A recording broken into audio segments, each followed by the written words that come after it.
In this use case, Verizon and British Telecom have partnered with Ericsson and King's College, where we can test out ultra-low latency applications such as parcel delivery, emergency services, streaming that high-definition content right back to our command center.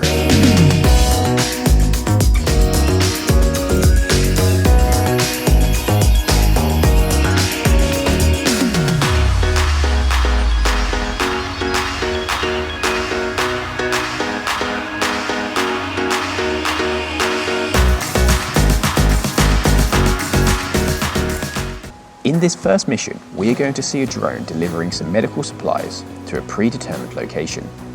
The drone is autonomously operated by a software control system developed by Unmanned Life and is connected through an ultra-high-speed, low-latency Ericsson 5G radio and 5G-enabled core solution, deployed at King's College London. The core solution offers a federated network slicing global solution that has been implemented between the BT and Verizon core networks.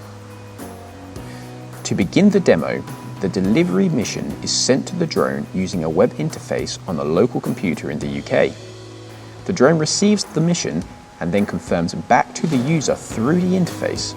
The user can then proceed to launch the mission, prompting the drone to take off. From this point onwards, there is no human interaction with the drone. This is where low latency is critical. The drone is able to fly to a predetermined location by watching for markers placed on the floor. When the drone reaches its destination, it is then able to safely land, successfully delivering the medical supplies.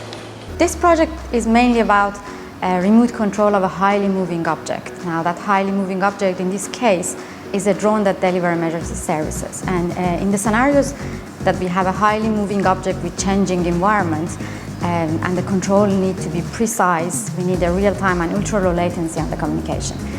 Here we demonstrate how that can be enabled through 5G radio plus some network slicing techniques that we are implementing in the backbone of the end-to-end network.